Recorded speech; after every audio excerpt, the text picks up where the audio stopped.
All right, so what we got here is a couple of forklift forks that are drive-in forks for a front loader of a tractor, and these are about $100 on eBay or Amazon. Not much more than $100. They work okay. The design is not really that good, I gotta say. I've bent these before and broken them, but they work okay if you got nothing else and you're on a budget.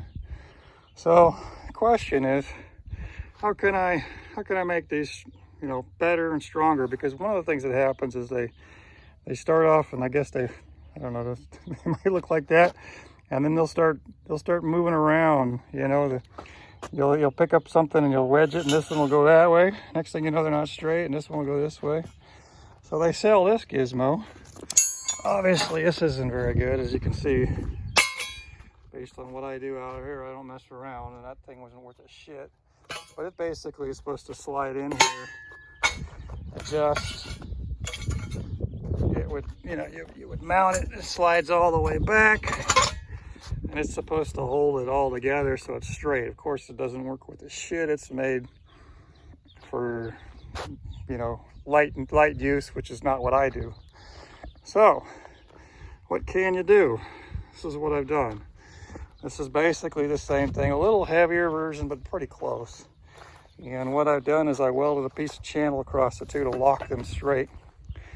Now, there is no movement. When you tighten those two things up, I have never had a problem since of them moving around. They can't. They have to move together at this point. So that's the first thing I did. And that's a huge, huge gain. I'm absolutely proud of that. That's probably all you really need to do.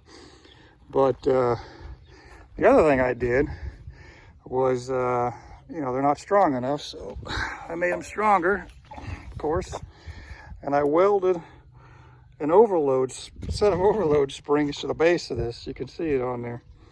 And so that's an overload spring off of a Dodge pickup, which I'm not using. And I welded it across the entire base of this. It adds a little bit of thickness to it, which kind of sucks. But now this thing will probably never break. The middle of the overload spring, shoot, it's almost an inch. It's about 3/4 of an inch.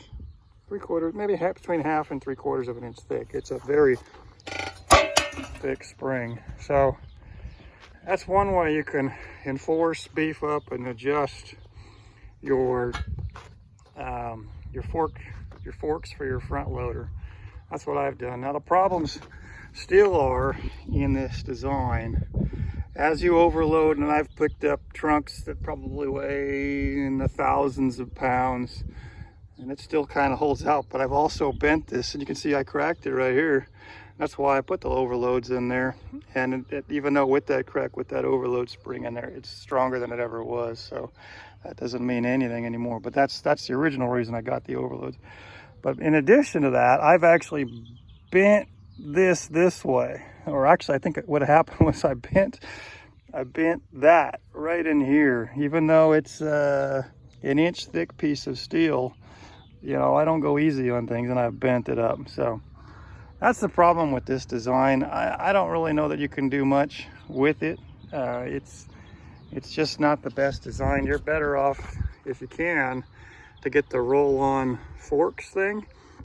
But the stupid roll-on forks thing is it's expensive.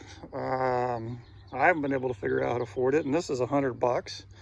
My overload springs was free because I had it, and this is just parts and pieces, and so it's somewhere between there and there.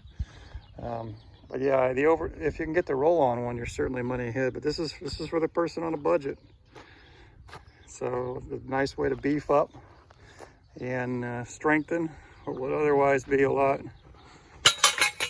thinner. And you can see I got 2 sets of these. Why do I have 2 sets of these?